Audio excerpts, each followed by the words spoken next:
Everyone, आज के lecture में हम आपका टॉपिक डिस्कस करेंगे ट्विन पैराडॉक्स। टॉपिक है आपका थ्योरी ऑफ रिलेटिविटी का।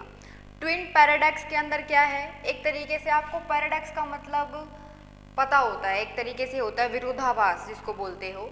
अब twin paradox theory of relativity से कैसे कनेक्टेड है उसको हम पढ़ेंगे, लेकिन थ्योरी ऑफ रिलेटिविटी के अंदर ये टॉपिक आपका सब टॉपिक है कॉन्सिक्वेंसेस ऑफ लॉरेंस ट्रांसफॉर्मेशन का। ठीक है, ये उसका एक सब टॉपिक बनेगा, मे बी थर्ड। इससे पहले जो हमने डिस्कस किया था वो आपका एक टॉपिक था लेंथ कॉन्ट्रैक्शन का। Length contraction, because twin paradox करने से पहले आपको ये पता होना चाहिए कि आपने लेंथ कॉन्ट्रैक्शन में और टाइम डायलेशन में एक्चुअली किया क्या था। विद इन 1 मिनट हम एक बार डिस्कस कर लेते हैं इसमें हम क्या कहना चाह रहे थे। लेंथ कॉन्ट्रैक्शन का मतलब क्या है, आपने दो ऑब्जर्वेशन पॉइंट लिए थे। दो ऑब्जर्वेशन पॉइंट मतलब दो फ्रेम ऑफ रेफरेंस आपने बनाए थे। दो फ्रेम ऑफ रेफरेंस के अकॉर्डिंग अगर आप बात कर रहे हो ओ की, अगर ओ के अंदर आप अगर खड़े हो ओ फ्रेम ऑफ रेफरेंस के अंदर, और अगर आप O dash frame of reference को देखोगे तो आपको क्या लगेगा कि जो लेंथ है, सपोज यहाँ पर लेंथ आपकी L है किसी भी रोड की, वो लेंथ आपकी कॉन्ट्रैक्ट हो गई है, दैट मीन्स छोटी हो गई है। वो हम ऐसा क्यों बोलते हैं, लेंथ आपकी छोटी कब हो जाती है according to theory of relativity.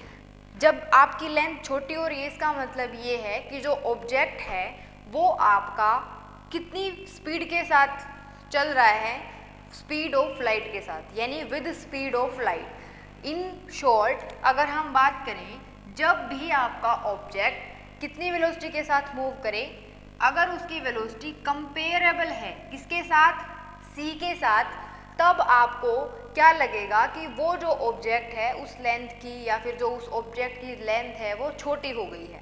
ठीक है, ये आपका एक बिल्कुल बेसिक सा रिजल्ट निकल के आया था जब हमने लेंथ कॉन्ट्रैक्शन पढ़ा था।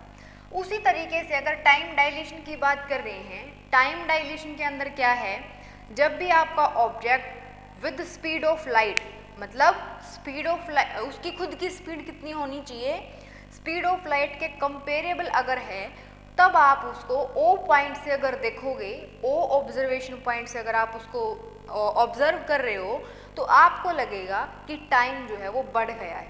कब बढ़ा है, जब ऑब्जेक्ट कितनी स्पीड के साथ मूव कर रहा है, विद स्पीड ऑफ लाइट।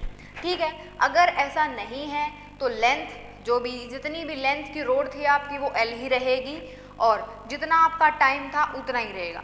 उसी तरीके से अब ट्विन पैराडॉक्स आपको एक बार के लिए लगेगा कि नहीं आप तो गलत पढ़ा रहे हो, ऐसा थोड़ी होता है।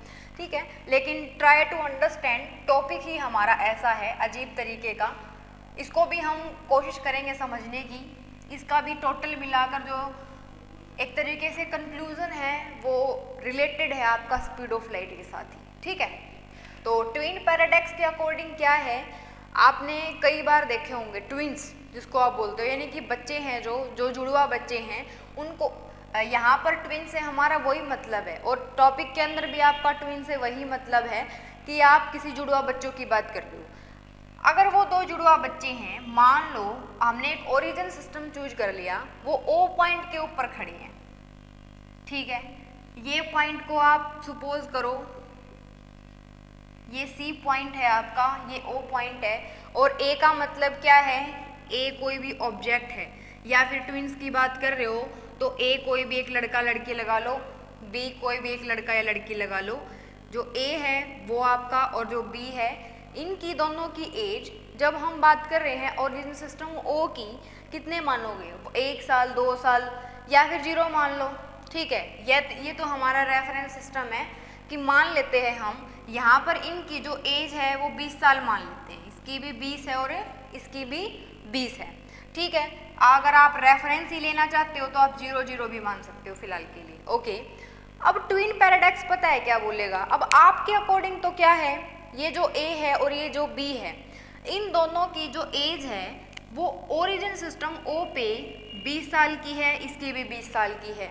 जब ये 50 साल के बाद मिलेंगे, मान लो कि ये जो दोनों हैं, दोनों लड़के हैं, एक जो है वो यहीं पर काम कर रहा है, बी जो है वो हमने ये मान के चल पड़े कि कहीं दूर काम करने चला गया है, ठीक है। थोड़े दिन के बाद वो आएगा, मान लो 50 साल के बाद आया है, तो 50 साल के बाद आपके अकॉर्डिंग क्या होना चाहिए, जो ए है उसकी उम्र भी कितनी होनी चाहिए।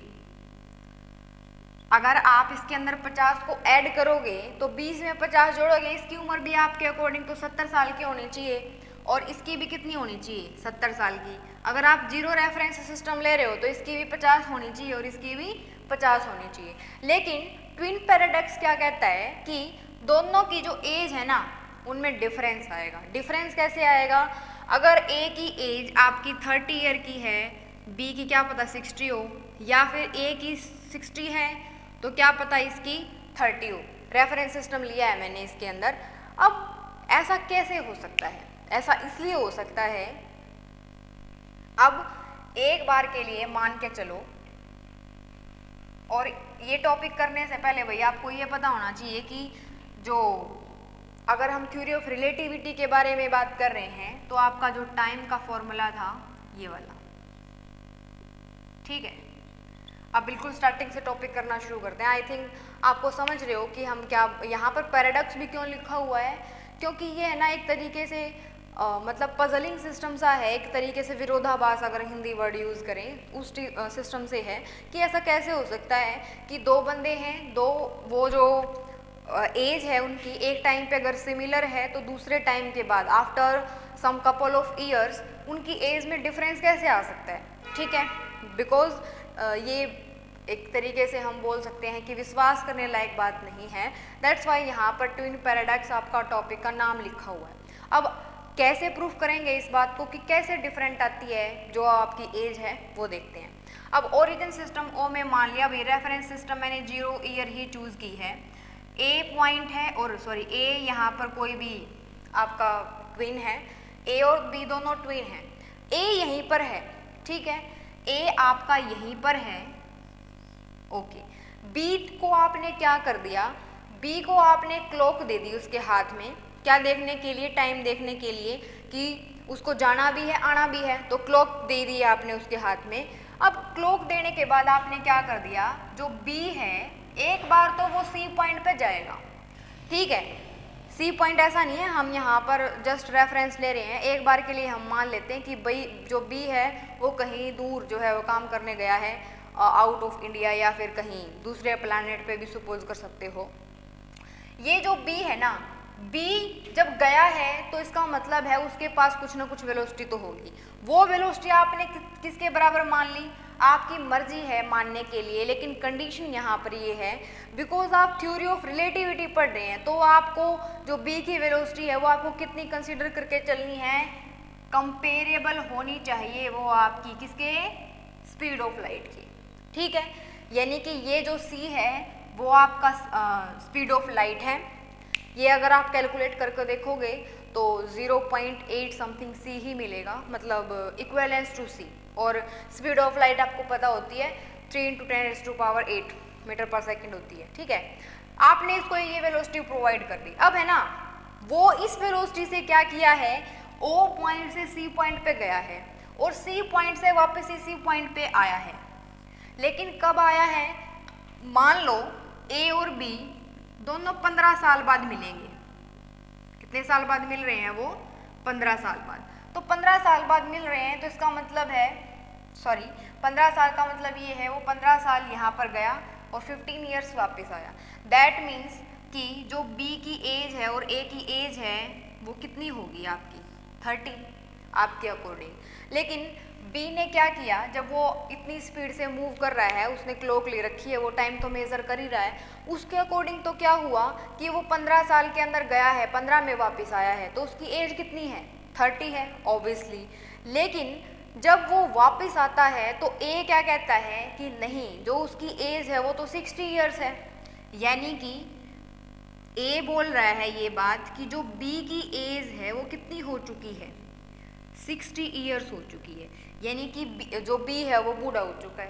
कहने का मतलब यही है कि वो ओल्ड एज हो चुका है उसके कंपैरिजन में। अब वो ए है वो ऐसा क्यों बोल रहा है, वो इसलिए ऐसा बोल रहा है जब भी आप बात करते हो स्पीड ऑफ लाइट के साथ चलने की तो आपका टाइम इंक्रीज हो जाता है। यानी टॉपिक टोटली किससे रिलेटेड है या फिर एप्लीकेशन किसकी है, ये टाइम डायलेशन की। अब यहाँ पर ध्यान से सोचो, जब आपने बी को क्लॉक दे रखी है, बी के अकॉर्डिंग 15 साल वो गया है, 15 साल आने में लगा दिए उसने, तो इसका मतलब 30 ईयर हो गया।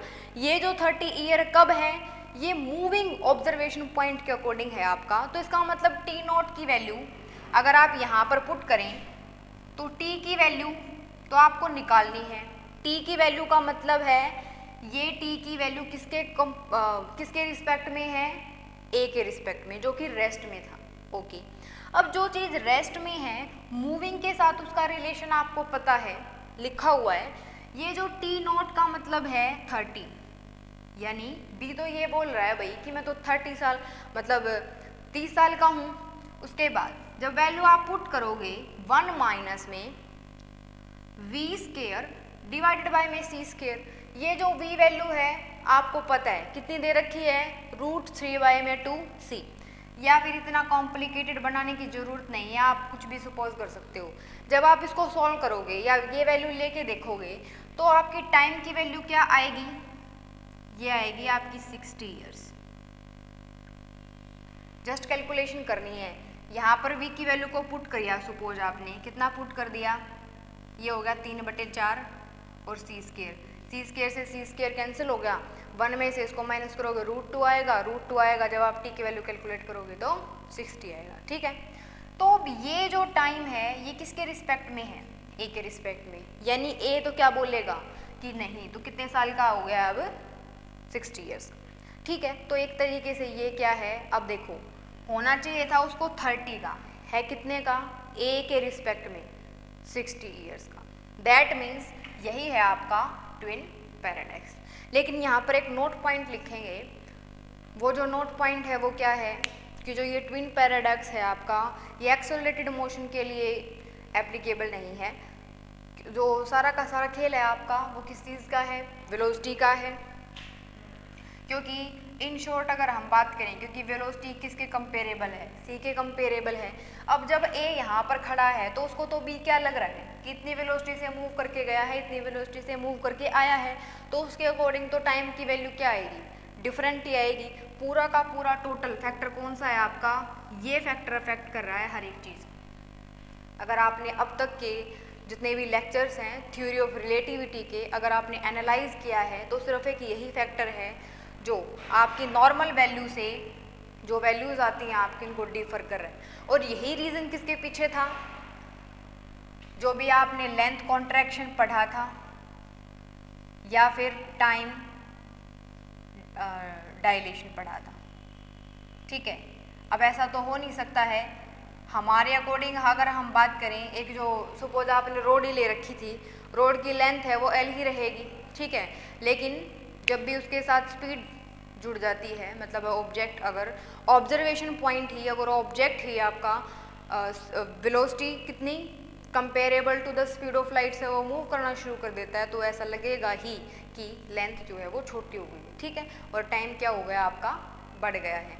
नीचे आप नोट पॉइंट अपने आप लिखेंगे कि ये जो रूल है या फिर जो ट्विन पैराडॉक्स है ये किसके लिए एप्लीकेबल नहीं है। नोट के अंदर क्या लिखेंगे, not applicable for accelerated motion. ठीक है, और ये अगर आपको लेक्चर ये लग रहा है कि ये इक्वेशन मैंने कहाँ से लिखी है, तो आपको कंपलसरी है ये चीज़। सबसे पहले आप थ्योरी ऑफ रिलेटिविटी का बेसिक देखिए, उसके बाद ही आपको ट्विन पैराडॉक्स समझ में आएगा। ठीक है, तो ये था आपका topic twin paradox. Next topic में मिलते हैं हम वेलोसिटी के एडिशन के साथ। अब तक जो टॉपिक किए हैं कवर करवा देती हूँ। गैलीलियन ट्रांसफॉर्मेशन किया है, लॉरेंस ट्रांसफॉर्मेशन किया है। लॉरेंस ट्रांसफॉर्मेशन के अंदर हमने कॉन्सिक्वेंसेस किए हैं, length contraction, time dilation and ये टॉपिक है आपका twin paradox. Okay, thank you.